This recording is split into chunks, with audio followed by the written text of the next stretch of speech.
जत्रा जगत सोनेर जुलू इपिल चांदो टुडू पारोमेन 27/8/2021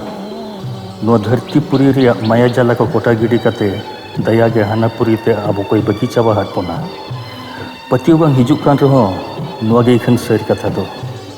बांगा बांगा कोरोना कोते दो बांगा कैंसर की तुमन पपी अजार गे उनी बांग चला होर दो आधा दिन रे तागाड़ नाचाड़े गोहड़ इदी केदिया चांदो टुडू तेहिं अब को तलारे बनुइया नुआ दो सनम जत्रा दरदिया गेनेलिया होड़ को ठेन जीवी रे हो बांग साहबोत लेकान दुख खबर मेनकन अलिंग माने सिंगरे बाबू तेलिंग दो जस्ती ᱧᱚᱜ गे दुख भेदावा का लेकानी अटकारेत खातिर उनी इदी काते बार पोद गान कथा बांग लई काते बांग लिंग ताहे दाड़िया कना चेदा से अलिंग राजधानी ओपेरा बनाव अक्तो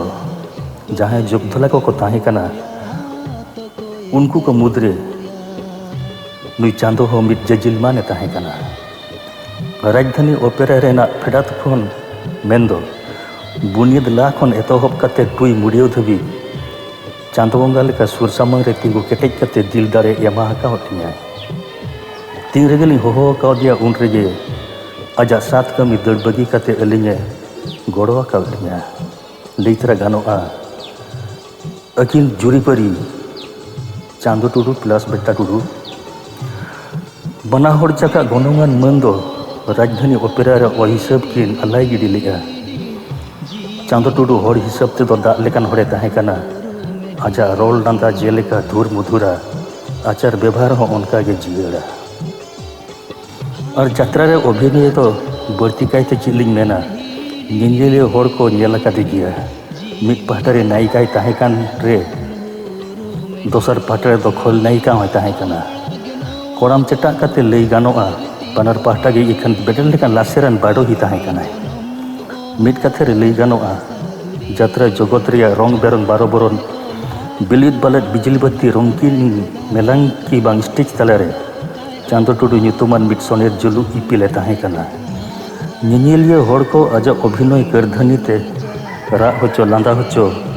रगी होचो रस्का होचो काते आधा दिन रेगे जुलू इपिले इणी केना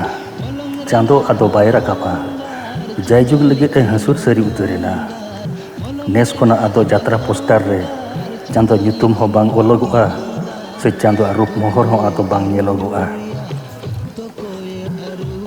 जात्रा जगत रे आजा गुण को दो हिसाब जहां तिनेम ओल रे हो उना जेम कोमोगोआ मोठे मरिया ओलिंग केचेदे लाहारे निये गेलिंग मेना चोट चांदो के अलिया सगई दो जोड़ाव ले आए